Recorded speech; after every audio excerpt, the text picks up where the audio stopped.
En una entrevista que pueden ustedes encontrar en YouTube, en la que el director de cine norteamericano Oliver Stone entrevista a Vladimir Putin, en uno de los fragmentos de una entrevista de 4 horas editada, le pregunta por la homosexualidad y le pregunta por cómo es posible que en Rusia no se pueda difundir la ideología de género en las escuelas y no se pueda hacer proselitismo homosexual.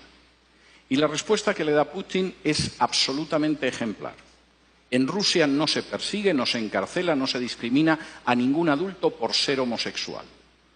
Hay actores, hay artistas, hay deportistas que son homosexuales y nadie los persigue ni los discrimina.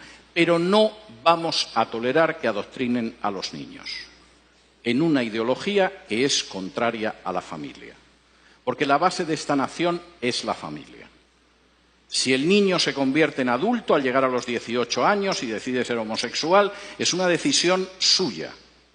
Pero no vamos a tolerar que la familia la destruyan desde abajo, haciendo proselitismos con niños que no tienen el criterio suficiente para decidir en un sentido o en otro.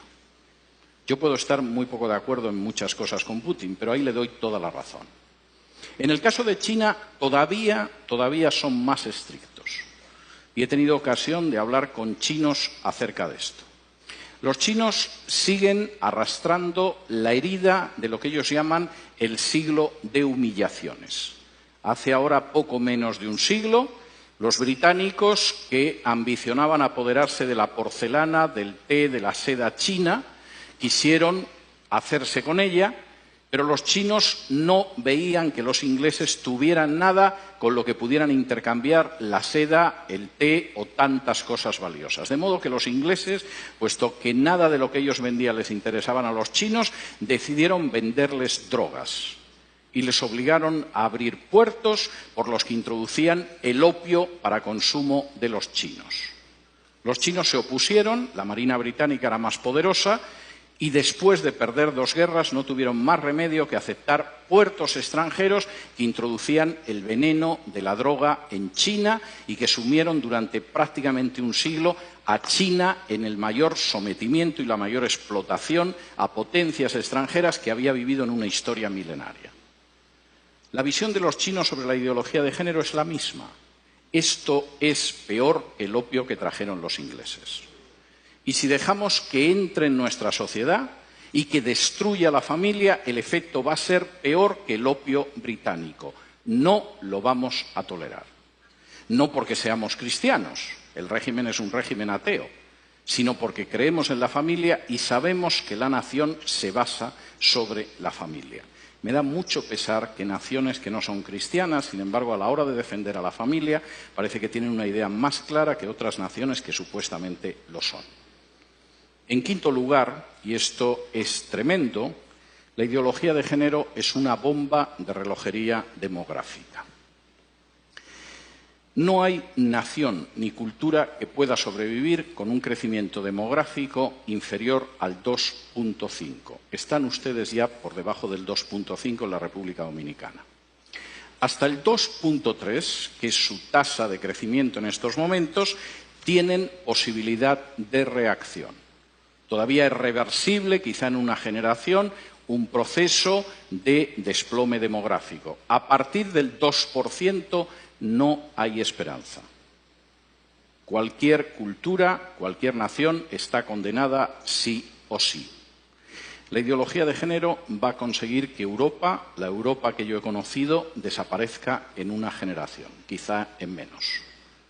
En España la tasa de crecimiento demográfica es del 1,1. Es normal, hemos matado más de 1 millón de criaturas en el vientre de sus madres, siguiendo la supuesta salud sexual y reproductiva. La tasa de crecimiento de los musulmanes en España es del 8,1. Como ven, el futuro que le espera a la cultura española y a la nación española no es ideal. Reduzcan ustedes su tasa de crecimiento. Bajen del 2,3 en el que están ahora a un punto de crecimiento demográfico donde se condenen a sí mismos como país y como cultura.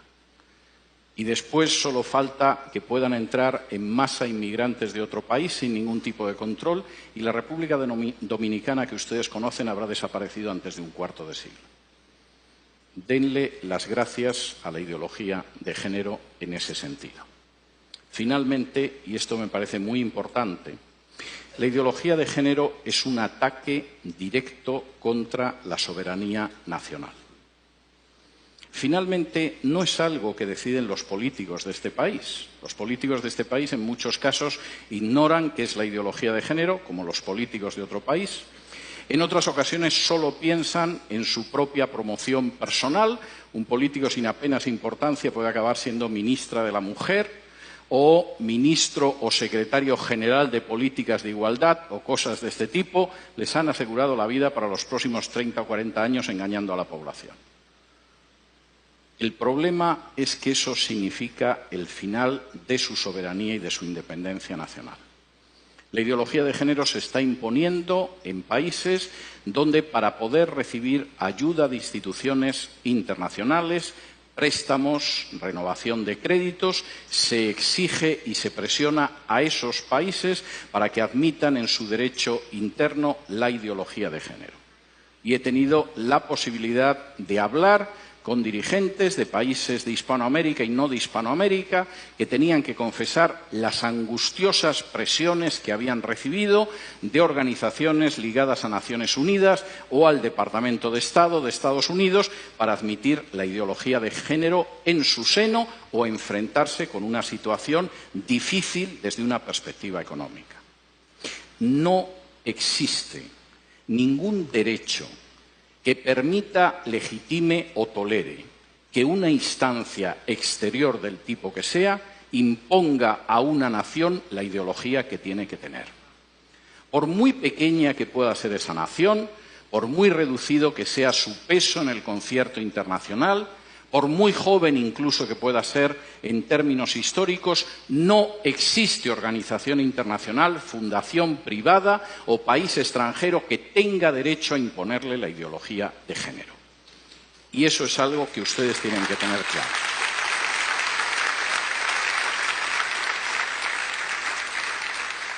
Y si me lo permiten, antes de pasar al terreno de las preguntas, quisiera realizar un paralelo a una situación esencial en la historia de Israel. Cuando de pronto, después de recibir las normas que podían permitir que Israel viviera como una nación ejemplar, como una luz para las naciones, como una verdaderamente nación próspera, las palabras que aparecen en la Escritura es: delante de vosotros he colocado el camino de la vida y de la muerte. Ustedes tienen ahora mismo delante de sí mismos el camino de la vida o de la muerte. Esto no es algo que va a suceder dentro de 10, de 15, de 20 o de 30 años. Ahora mismo tienen delante el camino de la vida o el de la muerte. Tienen delante un camino de vida en el cual puedan construir esta nación sobre la base de familias equilibradas, armoniosas y fuertes, donde puedan educar a sus hijos en la verdad y en el temor de Dios, donde puedan hacer que salgan buenos ciudadanos de sus familias, donde puedan conservar la independencia y la soberanía nacional y donde conserven la libertad y el derecho a decidir la educación. Y ese es un camino de vida para este país, como para cualquiera.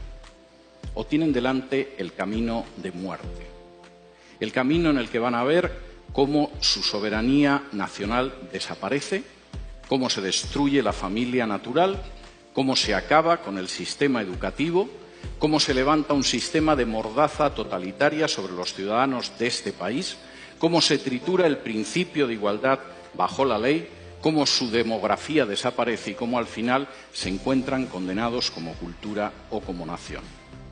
Delante de ustedes ahora mismo hay un camino de vida y hay un camino de muerte encarnado en la ideología de género. Ustedes son los que tienen que decidir. Muchas gracias.